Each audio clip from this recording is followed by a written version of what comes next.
Good morning. We're out here in the Amazon right now, about 6 o'clock. I'll give you a little view of what I'm looking at. We're right here in the Ucayali River. It's a little off stream of the Amazon River, just a small tributary located here in Peru. Yeah. Sometimes I come out here in the morning and this is where you can see pink river dolphins right here. Just quiet enough to pop out and make their presence known.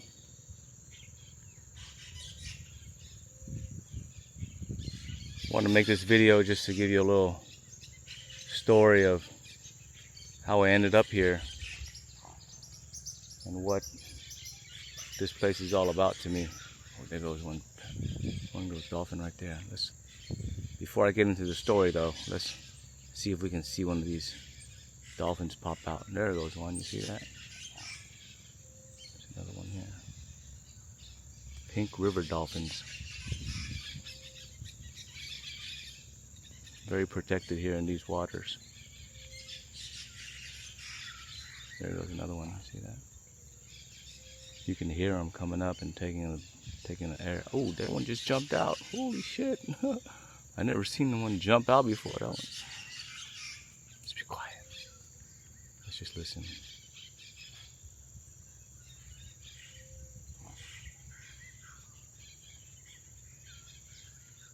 There they go.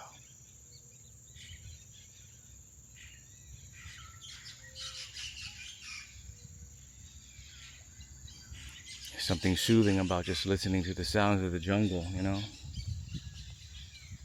That's why I try to wake up as early as I can and just take a walk. It's pure nature, man. Pure nature. As my buddy Mark Appleyard would say, this is pure nature. Just listening to the birds, getting the freshest oxygen as you can. But yeah, this story started about 5 years ago when I first came to the Amazon in Peru. You know, after years of living in the West, living in LA, you know, I was battling this dark depression, you know, which a lot of people have nowadays. And at one time I was kind of ashamed of it and kind of thought of it as taboo, didn't want to admit it, you know, but now that I've met so many people that suffered through the same shit, I'm not really fazed by talking about it anymore, you know, because it's so common, you know. I kind of feel ashamed the other way of feeling like this, but you know, hey, it's life, man. Such is life, as they say in Papua New Guinea. I mean, as you know, if you're watching from the West, be it Europe or America or anywhere that's part of the race, you know, sometimes that shit can get you down, you know, but it's up to us to find ways to combat it, you know, and most of us don't know how. Most of us just go to the doctor and they give us pills and then take these pills and they make you feel better. Which sometimes works for people, sometimes just gets you numb, you know. So 5 years ago, I came out here. I seen this thing about ayahuasca, you know. They said it can cure depression, or it helps at least. I looked it up, did a little research, and I seen, fuck, cost like $2,000, actually $1,400 for a 1 week trip in the Amazon, man. And you get to do ayahuasca too, and it cures your depression. That seemed like a hell of a deal for me, you know. Like, damn, you get a little jungle excursion, and you get to cure depression. Damn, what a deal, right? So I came here in 2020, right before COVID, and just landed in the Amazon. let me take a couple steps back first, because the reason why I came here was, like I said, to get rid of depression, and as they say that, you drink this ayahuasca and it'll cure it, but now looking back, 5 years of connecting dots, I realized that that's not totally true, in the sense that it won't magically make it disappear.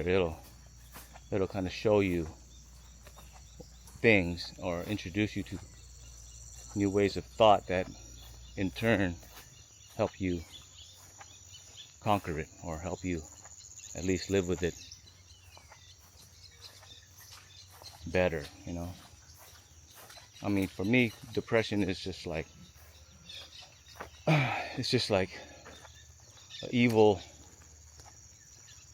little angel on your shoulder trying to whisper into your ear and try to trick you into killing yourself, Because in the end, that's what it's trying to do, It's trying to paint different stories and scenarios in our mind to make us feel like we ain't shit, or your life ain't shit. And you just, the only way to get off of this feeling is to just fucking end it, And it's pretty compelling at times, You're like, holy shit, that sounds like a good idea. I was like, fuck, I don't know if I can do this shit anymore. But most of us know that, we always snap out of it sooner or later. It might be a month, might be 3 months, might be a year, but the sun always comes back out, rain or shine, and that's evident because, hey, I'm still here talking about it, A lot of people don't make it that far, and let me show you this little path I'm on right here.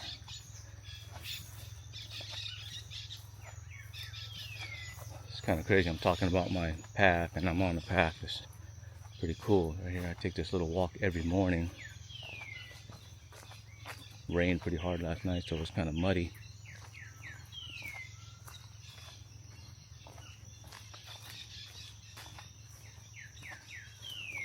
But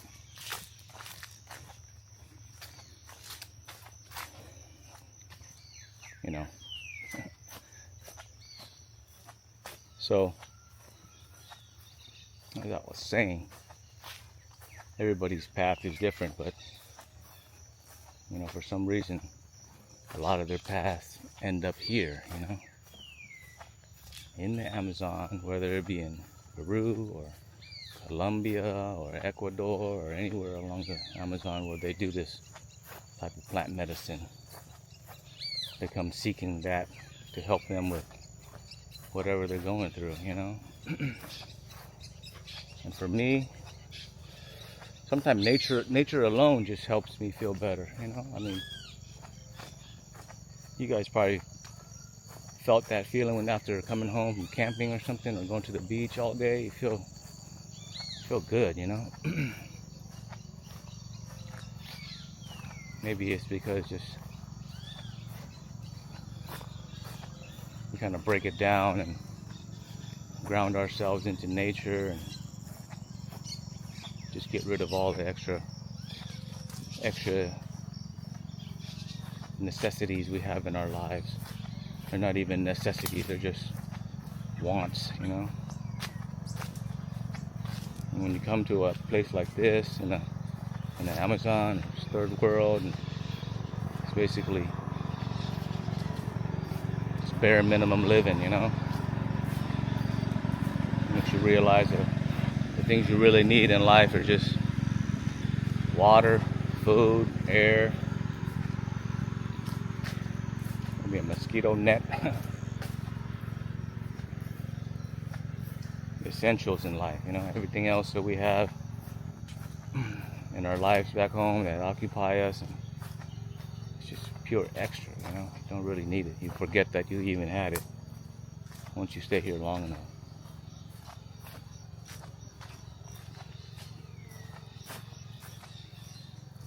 this story goes on a whole arc, you know. And I wouldn't really understand it until I look back and, like I said, connect the dots and realize what this action did in order to create another reaction. Like meeting this person led to this, and then meeting that person introduced me to this, and then now I'm here, you know. But as we walk towards this, on this little path, it's going to lead you to where I came here the first time I was introduced to this plant medicine, you know. And this place is, to me, is like a sanctuary for humans, you know. It's such a blessing. If I wouldn't have never signed up for this little psychedelic summer camp, as I like to call it, I wouldn't be here right now, you know.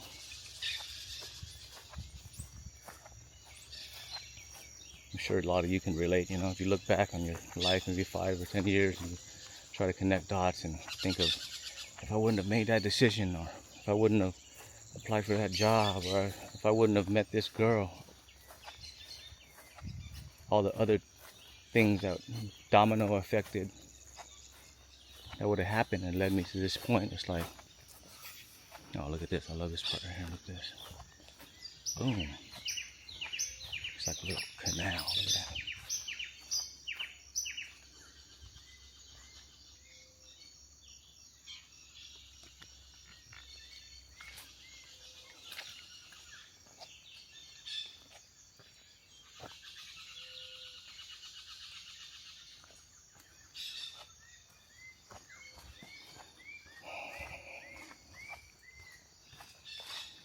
As I was saying,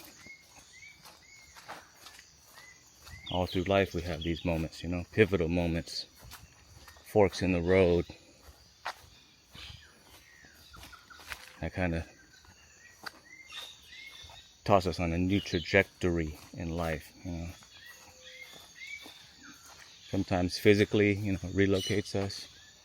Sometimes mentally it changes the way we think, the way we view life, the way we view ourselves.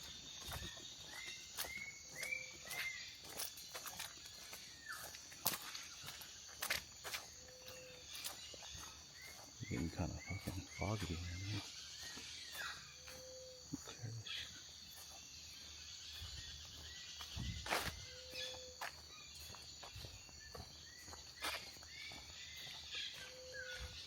Looking kind of misty in the jungle.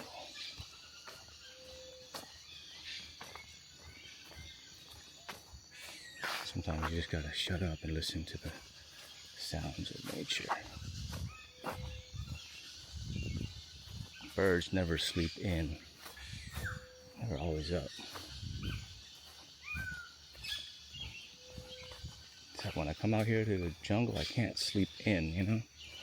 Whereas back home, man, I can sleep till 9, 10, fucking 11, double digits. Waking up at 11, I feel all guilty, get fucking lazy and shit. But here, I can't wake up later than 6:30. I'll be up. I feel like I'm missing out on life, you know?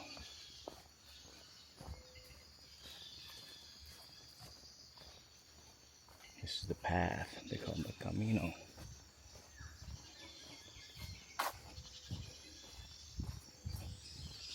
So, with that said, you know, I made a decision about 5 years ago to come out here and join this retreat at this place called Arcana. And this is called Arcana Spiritual Center, which they have plant medicines and shamans here that live here, basically try to heal you of whatever the hell you are suffering from, you know.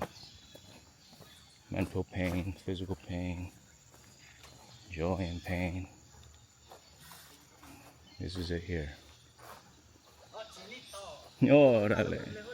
Gracias, ¿eh? Buenos días.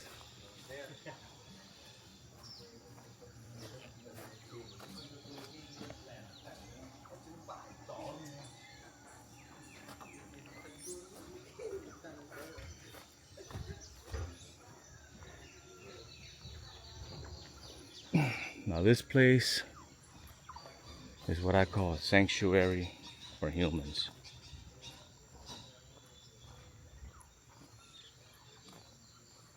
It's where people come to take a class on love, you know? Just how to love yourself, how to love each other, how to love the earth. The camera looks kind of foggy, dude. How to love animals, how to love nature. Take you on a little tour. Buenos días. Buenos días.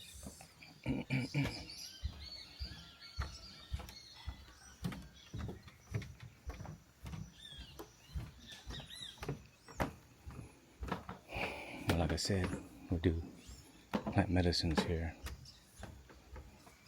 mainly ayahuasca. You ever heard of it before?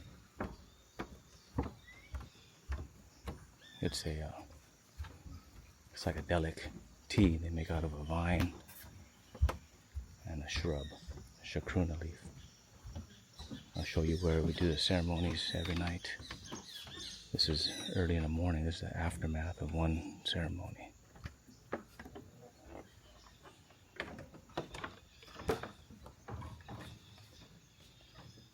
This is where the shamans sit right there. People are still sleeping from last night.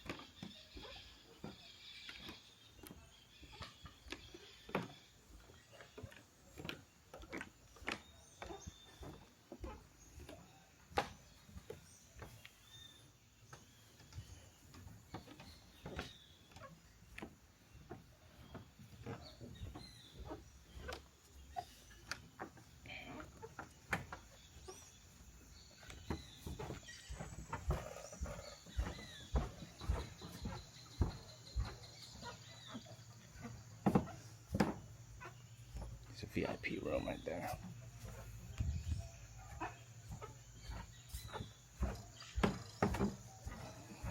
Yeah, but people come from all over the world.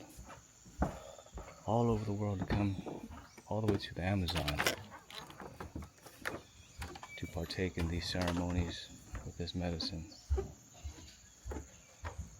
And I met people from Italy, from Sweden, from Japan, Dubai, America, Canada, everywhere, you know. They're all here for one reason, is to try to make themselves better a little bit, you know.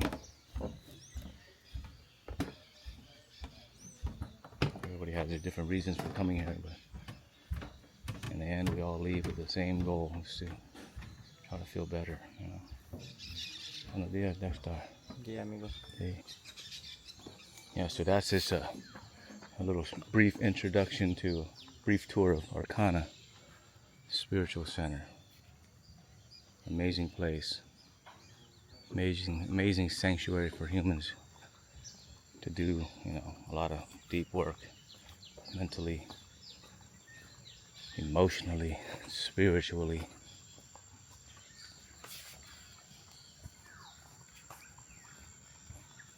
I'll take you on a little tour of the village that's just right over here, about a 4-minute walk.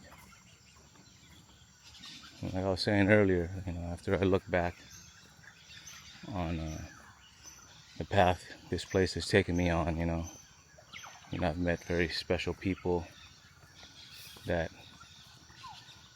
took care of me in such a way, you know.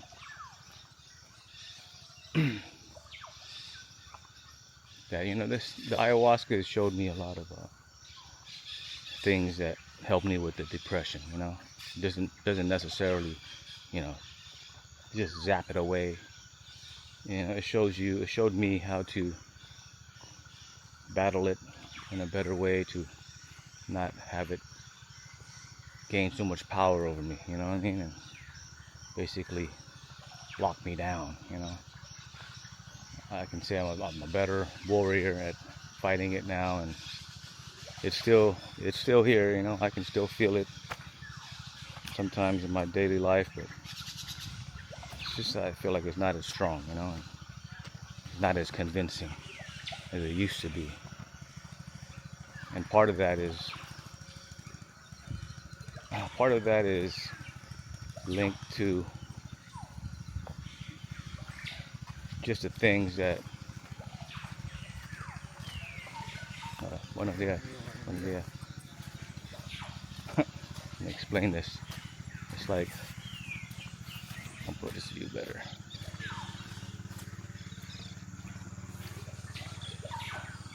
Let me just say it like this, you know. If I wouldn't have came here to Arcana, that one little step, I wouldn't have met a certain person, and that other person wouldn't have introduced me to this person. And oh shit, look at this snake right here. Is it dead? It's dead.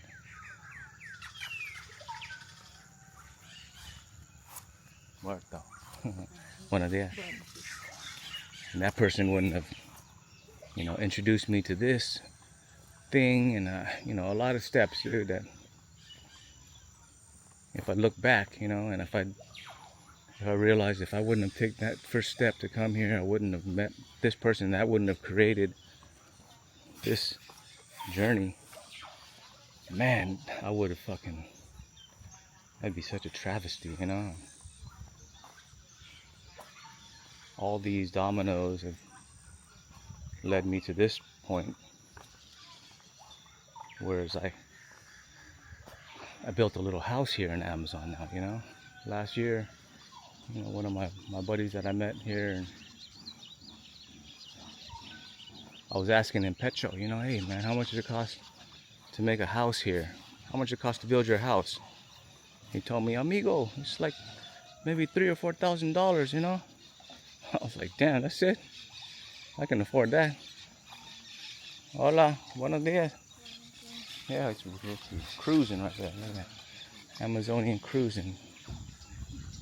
He was like, oh man, I can buy that right now, you know. Buenos días. Buenos días. Buenos días. Hola.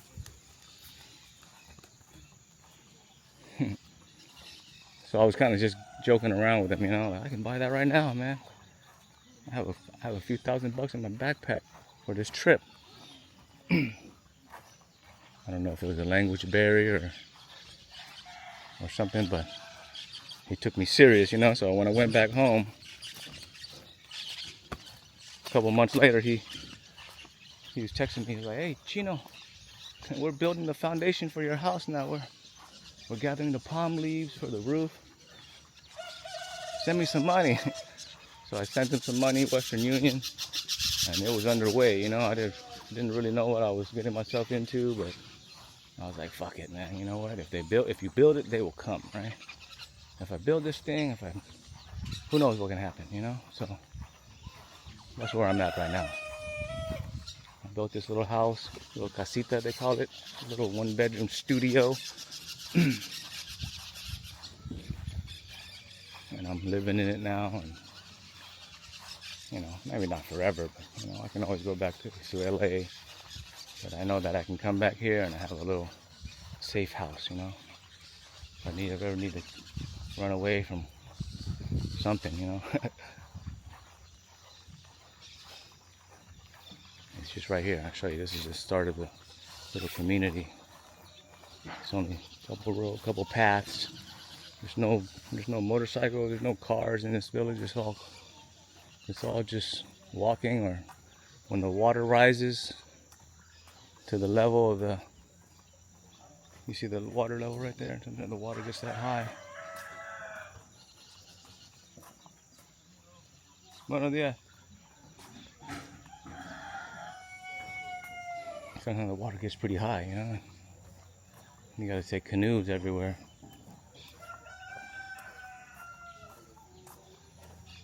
You know, but this little village, they welcome me with open arms, and I'm so glad I made this little house here, you know, because it's such a dope thing, you know. It's such a blessing. You can come here and just, I mean, look, man, I don't have a big 401k pension or nothing like that. I have $401 though, you know. I can swing that. I can swing $4,000 or $5,000 for a house, but you know, back in LA you can't find a house for less than $500,000, you know. Like, fuck.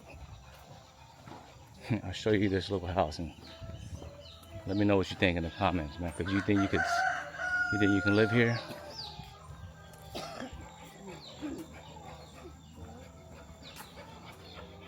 Everybody just has doors open, windows open. There's no thievery going on in here. There's no looting. You don't gotta worry about nobody breaking in your shit and stealing. It's just such a weird idea here. You know, kids run free. Kids just run free like free chickens out here, free range chickens.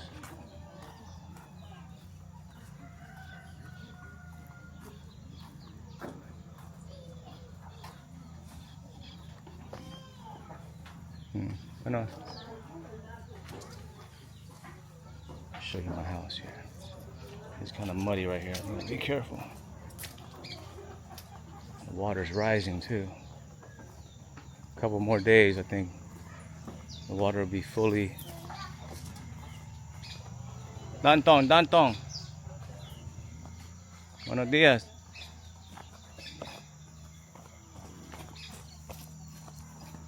Yeah, the water's getting high. This is the house here that we built, you know. It's a little off the path. You know, I don't have no neighbors around. It's kind of just wide open, you know, and has a great view that I can stare right into the horizon or the Amazon River.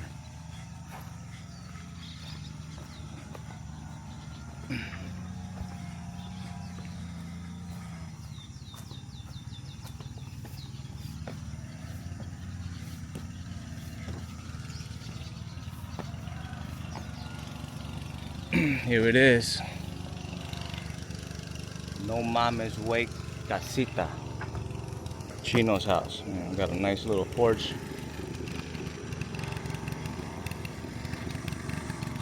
You guys are going to work here now?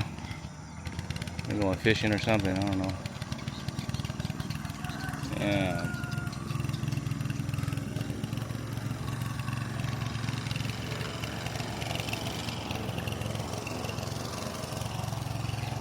There it is. Give you a little tour.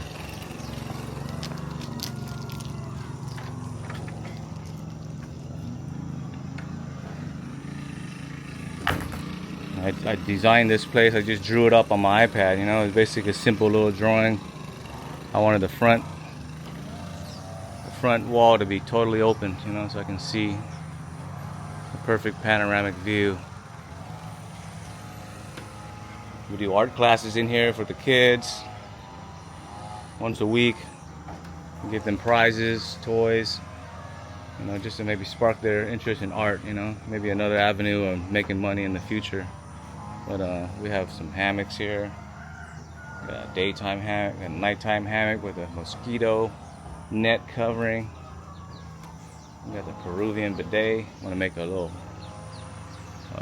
closet area right there for clothes. This is Maestra Justina right here.